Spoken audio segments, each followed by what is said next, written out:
Seen what happens when government has too much control of our money. Runaway inflation. We're paying for it today. The last thing we need is to give government and politicians more control of our money after they have failed so disastrously over the last 7 years.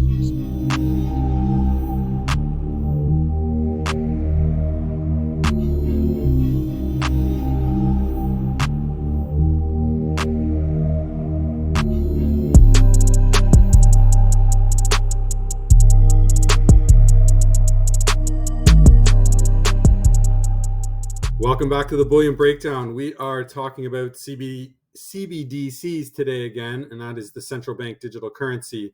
And that's a definite global trend. And I've done a video about this, a little bit about what the government and how the government is sort of setting up the citizens for the transition.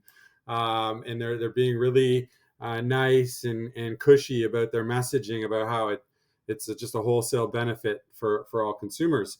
And I thought, it's interesting to hear that and also be in the precious metals and being investing in metals that are a hedge against, financial disaster and certainly a hedge against what's going on in the monetary supply system.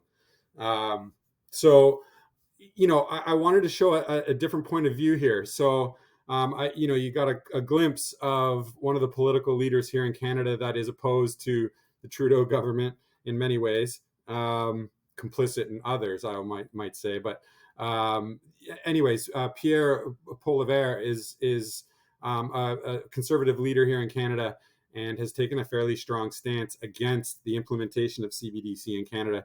So I just wanted to take you through, let you hear this politician out, and it's a definite difference from what you hear from the Liberal government here in Canada. And I'm not making a position on either side. I'm just trying to show both sides. Once we're finished with the first point of view, I will circle back to some clips from the Bank of Canada and sort of how they're positioning stuff against it. So we can see here the implementation is coming to this country, whether I like it or not. And you can see the opposing views here.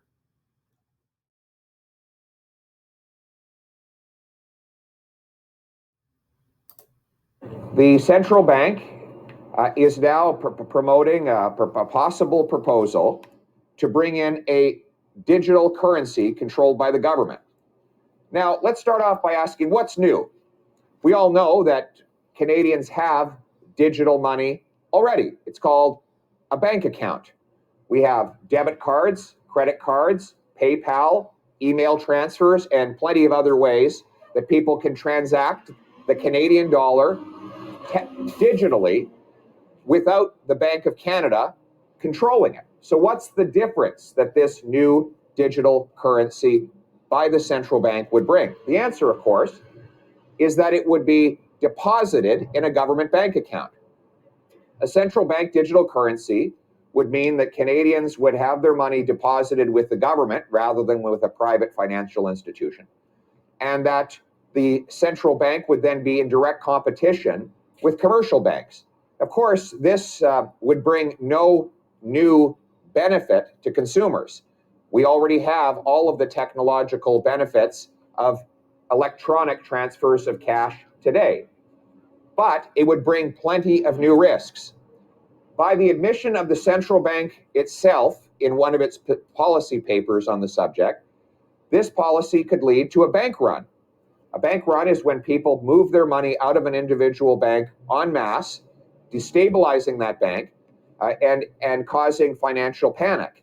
And that could happen if people were incentivized to move their money into a government bank account because of promises of state subsidized interest payments or other artificial advantages. Furthermore, the government controls your bank account. It can surveil what you're doing, what you're spending, and potentially abuse your civil liberties. And we saw this just several months ago when the Prime Minister invoked the Emergencies Act and in order to freeze the bank accounts of his political opponents. Imagine the extra power that he would have over people's financial lives if their deposits were in the possession of the central bank. Furthermore, the central bank would have an unfair competitive position because it can artificially create cash out of thin air, something that commercial banks could not match.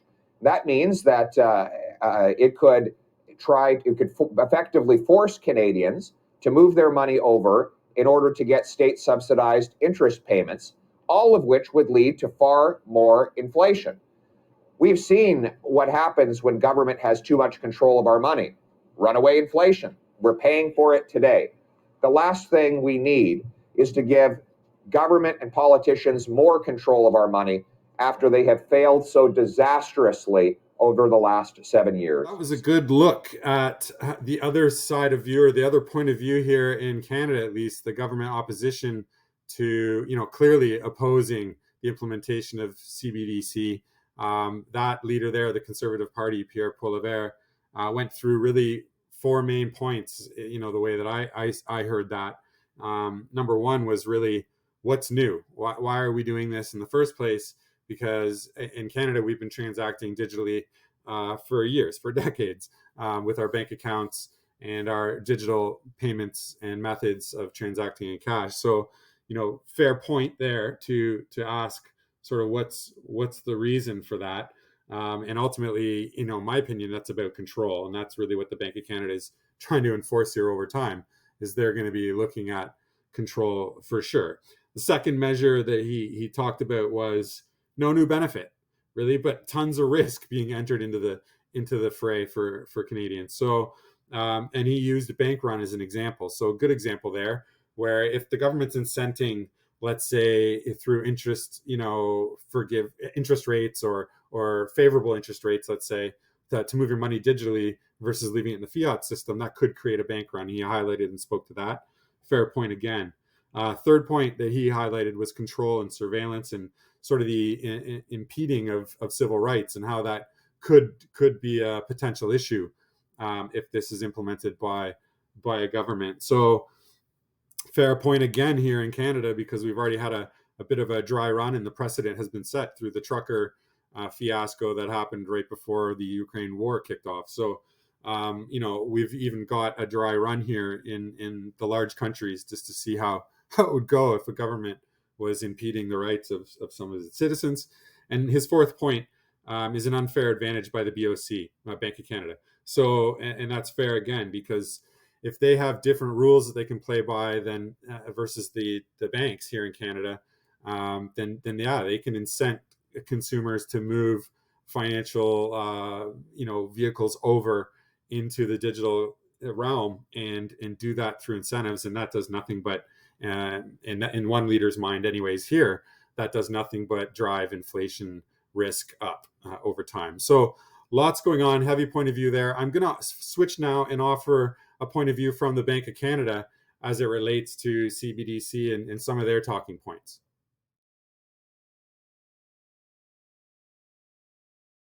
Cryptocurrencies, either in the near or medium term, to ever replace the Canadian dollar as our legal tender in Canada? As I said earlier, the government has initiated a study to look at digital currencies in general and to look at how their increasing popularity is affecting the economy, affecting financial stability. One of the things that we've been studying for a number of years is whether or not we need a national digital currency, a central bank digital currency, and they may hold potential to bring more efficiency to payments, more competition to the financial sector. And so it's really worth studying. It's worth looking at, and the central banks have been doing that for quite a long time now.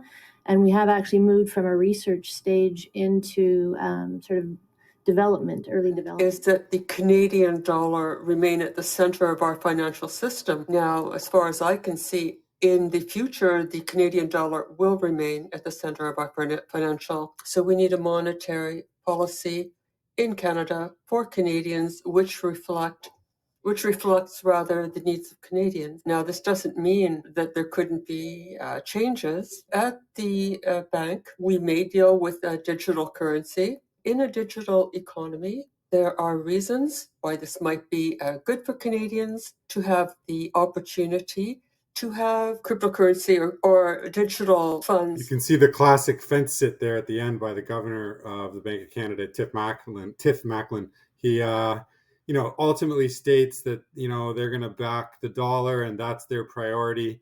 Obviously, that makes sense. You hear that from every government on earth.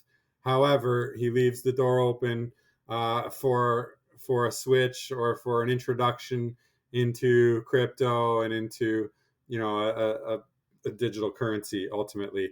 And that if that's the route that the government takes and the Bank of Canada takes, that they want that business, right? They don't want that going through anything like Bitcoin or anything like that. They want that going through their CBDC. So there will be incentives, there will be games played, but it's interesting to see, how the fight is going to play out here in Canada. You've got the opposition leadership in the government that is, or in politics, that is going to challenge the government here on their implementation. And you've got every indication and every bit of communication from the government is stating that they're going down this angle. So listen, that's it for today. I hope you enjoy this content on CBDCs here in Canada. Just trying to give a perspective of what's going on in this particular region of the world. I hope it's helpful. And if you care to watch more, there's lots of good content on the channel. Until then, guys, stay awesome.